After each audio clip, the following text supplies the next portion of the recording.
नितिन गडकरी जी से आमतौर पे कुछ सवाल पूछा गया तो उसी रिपोर्टर को डिफेमेशन की केस डालने की धमकी दे दी। इसके ऊपर मैं आपके ऊपर डिफेमेशन केस भी कर सकता हूँ। सौरभ जोशी ने जब बोला कि मेरी मर्सिडीज 17 की एवरेज दे रही थी, अब 5 की एवरेज दे रही है, तो उनके ब्लॉग से वो क्लिप ही हटवा दिया गया। आज हुए 5 की भाई, ये देखो 5 की माइलेज दिखा रहा है। सोनम वांगचुक जिन बच्चों के लिए अनाज त्यागे हैं, वही बच्चे अपनी लंका लगवाने में लगे हैं। सीता के पति का नाम ले लेके नीता के पति का काम कर रहे हैं। और तो और सीजेपी के जंतर मंतर प्रोटेस्ट पर छात्रों की आवाज उठाने की जगह वहाँ हिंदू का मजाक बनाया जा रहा है। बस नाम रहेगा अल्लाह का। रायपुर में एक नई कार खराब होने पर ओनर कोर्ट पहुंचता है। इथेनॉल से खराब हुई गाड़ी की साबित करने पर कोर्ट ने 45 दिनों के अंदर एक नई कार या 21,60,000 देने का वादा करवाया है। सुजुकी द्वारा इस पर कोई बयान नहीं आया है अभी तक। क्या है इसकी सच्चाई, आइए चलिए जानते हैं। लेकिन वीडियो को शुरुआत करने से पहले वीडियो को लाइक एंड चैनल को सब्सक्राइब जरूर कर दीजिएगा, बहुत मेहनत लगती है वीडियो बनाने। नमस्कार, मेरा नाम है राज वर्मा और आप देख रहे हैं भारत की बात। सो नितिन गडकरी जी का एबीपी न्यूज पे एक नया इंटरव्यू सामने आया है, जिसमें ना वो एरोप्लेन में बैठे हैं और उनका इंटरव्यू हवा में लिया जा रहा है। हवा में? आपको पता है ऐसा क्यों किया गया है? ताकि वो हवा में बात कर सके। वैसे तो करते ही हैं। आप 120 रुपए जो पेट्रोल ले रहे हैं उसका भाव हम 15 रुपए लीटर करेंगे। जितना एवरेज आपको 120 रुपए के पेट्रोल में मिल रहा है उतना एवरेज आपको 15 रुपए पेट्रोल की कीमत जो है 15 रुपए उतना लीटर का इथेनॉल का एवरेज मिलेगा। वर्ल्ड में पेट्रोल और गैस की कीमत बढ़ ना ही तो पेट्रोल का दाम 15 रुपए लीटर हुआ, ना ही पेट्रोल से इथेनॉल हटाया गया, बल्कि पेट्रोल का दाम 3 रुपीज पर लीटर बढ़ गया। हमारे यहाँ तो 103 रुपीज लीटर मिल रहा है। आपके यहाँ कितना मिल रहा है कमेंट में जरूर बताइएगा। मुद्दे पे आते हैं हम लोग। लेकिन रिपोर्टर ने जब गहराई से पूछताछ करना शुरू कर दी तो नितिन गडकरी जी ने उन्हीं पर डिफेमेशन केस ठोकने की धमकी दे दी। आप लोगों ने कितने हजार करोड़ के, सर 12,000 करोड़, किसी ने बोला 29,000 करोड़, इतने हजार करोड़ की आप बना देते हैं हाईवे, और आपने एकदम बेस्ट टेक्नोलॉजी, बेस्ट मटेरियल, पहली बार 1 घंटा हो जाता है, फिर आप कहेंगे कि सवाल पूछो तो गलत है। ऐसे कैसे? मैं एंटी नेशनल थोड़ी हो जाऊंगी सवाल पूछूंगी तो। मैं आपको दिल्ली देहरादून पूछूंगी सर, उस पर गड्ढे हुए थे सर। तो कह रहे हैं कि आपकी कंपनी की रेवेन्यू 17 करोड़ से 510 करोड़ एक साल में बढ़ गई है, इसीलिए सवाल उठ रहे हैं। बात बताऊं? हाँ। अगर कोई बात झूठ बोलने से डिफेमेशन केस होती है। हाँ। आपने जो पढ़ा इसके ऊपर मैं आपके ऊपर डिफेमेशन केस भी कर सकता हूँ। जब रिपोर्टर ने बोला मेरी गाड़ी सिटी में पहले 17 की एवरेज दे रही है, अब 12 की एवरेज दे रही है, तो इस पे क्या बोले नितिन गडकरी जी, जरा ध्यान से सुनिएगा। आपको एक बात बताती हूँ, मेरे एक गाड़ी जो मैं इस्तेमाल करती हूँ वो पेट्रोल की है, और मैं आपको ये बताना चाहती हूँ 2023 के बाद खरीदी हुई, 2023 में खरीदी हुई गाड़ी है। मैं अज्यूम कर रही हूँ कि E20 कंप्लायंट होगी सर। मेरी गाड़ी पहले मुझे एवरेज लगभग 10 से 11 दे रही थी सिटी के अंदर, वो गाड़ी मुझे 7 की एवरेज दे रही है, और मुझे समझ में नहीं आ रहा कि गलती कहाँ करी है हमने। वही ट्रैफिक है, वही रोड है। आपने एवरेज कैसे चेक किया? सर हम तो माइलेज के हिसाब से ना, जैसे हमेशा चेक करते हैं वैसे चेक करते हैं। तो आप मुझे, मेरा ड्राइवर ही चेक करके बता रहा है माइलेज।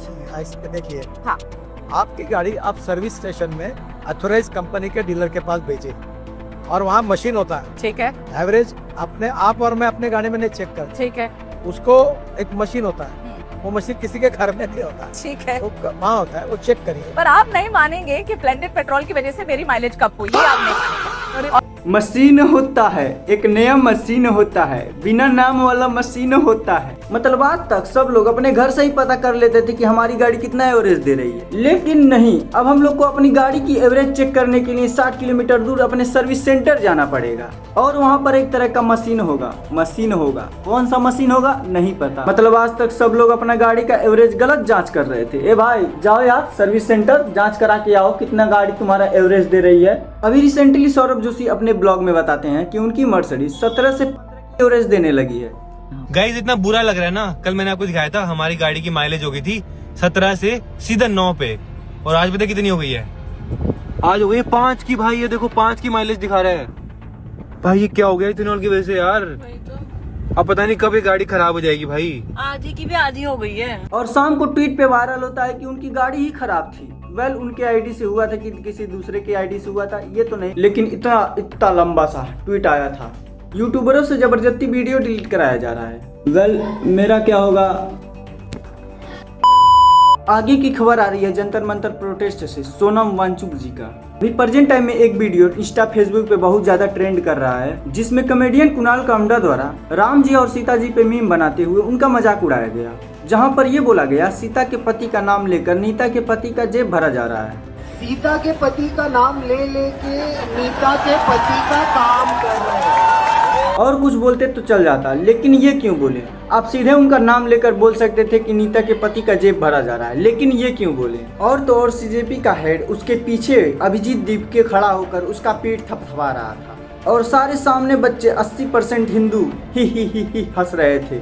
शर्म आना चाहिए तुम लोग के, भगवान का वो मीम बना रहा है, बताओ, मजाक उड़ा रहा है, लेकिन तुम लोग हंस रहे थे। बताओ कौन सा ये कोई तुम्हारे भगवान का ये करे और तुम लोग हंस रहे हो? बताओ, इज्जत से बोलो, सीता जी हैं वो, ठीक है, राम जी हैं वो, ठीक है। एक औरत आती है और ये गाना गा कर जाती है, बस नाम रहेगा अल्लाह का।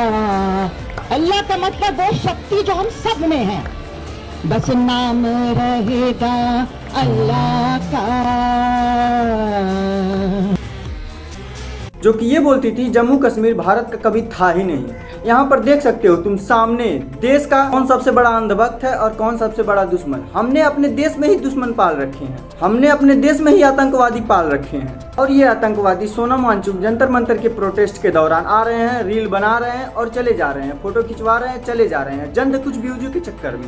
मतलब वहाँ पर नीट पेपर का प्रोटेस्ट किया जा रहा है और यहाँ पर ये सब स्टेज पे जाकर हिंदू मुस्लिम कर रहे हैं। जब पाकिस्तान ने आज तक भारत से कोई लड़ाई जीती ही नहीं है, तो पीओके पाकिस्तान का कैसे हुआ? और ये बयान तभी आया था जब कांग्रेस पार्टी सत्ता पे थी। यानी कि देश कौन बेच रहा था तुम्हें पता भी है, यानी कि देश कौन बेचने में लगा था इसमें साफ पता चल रहा है। मैं सोनम वांगचुक को एक बात साफ बता देना चाह रहा हूँ, जो आप सोच रहे हैं ऐसा कभी नहीं हो पाएगा, भगवान ना करें, लेकिन चाहे आपकी जान ही क्यों ना चले जाए। इन बच्चों के लिए हम पेड़, पानी और ये जो ग्लेशियर बचा रहे हैं, मैं तो कहता हूँ ग्लेशियर को पिघल जाने दीजिए, ये साले डूब के मर जाएंगे। फाइनली वो बयान सामने आ ही गया, जिसका इंतजार नितिन गडकरी को बरसों से था और जनता भी चाहती थी कि ये हो, क्योंकि अभी कुछ दिन पहले उन्होंने बोला था कि मेरे पास ऐसा कोई अपडेट नहीं आया जिसमें किसी की गाड़ी खराब हो रही है E20 पेट्रोल की वजह से। लेकिन अभी 2 दिन पहले जयपुर के एक डॉक्टर ने 2024 में एक नई ग्रैंड विटारा खरीदी थी, जो कि 2023 की बनी हुई थी, जो कि एक बात उनसे चाप छुपाई गई थी कि एथेनॉल वो सह नहीं सकता। और बार बार गाड़ी खराब होने के कारण सर्विस सेंटर वाले बताते हैं कि उनके टैंक में फ्यूल कंटामिनेटेड है और टैंक को साफ करना पड़ेगा। लेकिन बार बार वही प्रॉब्लम आने की वजह से लैब टेस्ट कराना पड़ा और लैब टेस्ट में पता चला कि ये सब फ्यूल की वजह से हो रहा है, क्योंकि फ्यूल में तो 20% इथेनॉल मिला है और इसी वजह से उनकी गाड़ी खराब हो रही थी हर हमेशा, क्योंकि वो कार ई कंपेटिव नहीं थी और इनसे झूठ बोला गया था और इनसे ये बात बताई ही नहीं गई थी, छुपाई गई थी। इसीलिए कंज्यूमर कमीशन ने ऑर्डर दिया है कि मारुति सुजुकी को 45 दिनों के अंदर या तो 21,60,000 रुपये वापस करना पड़ेगा या तो नई ग्रैंड विटारा देना पड़ेगा, जो कि E20 एथेनॉल सपोर्टेड हो। काफी इंटरेस्टिंग केस है ये, क्योंकि कुछ दिन पहले सरकार बोल रही थी गाड़ियां खराब ही नहीं हो रही हैं E20 की वजह से, ना बताया धका धक डाले जा रहे हैं E20 पेट्रोल। तो नितिन गडकरी जी का इस पे क्या बयान आएगा आगे पता चलेगा, या फिर आएगा भी नहीं। तो ये थी आज की अपडेट्स। आगे की जानकारी के लिए फॉलो कर लीजिए मुझे, वीडियो को लाइक एंड चैनल को सब्सक्राइब जरूर कर दीजिएगा आगे की अपडेट्स के लिए। मिलते हैं अगले वीडियो में।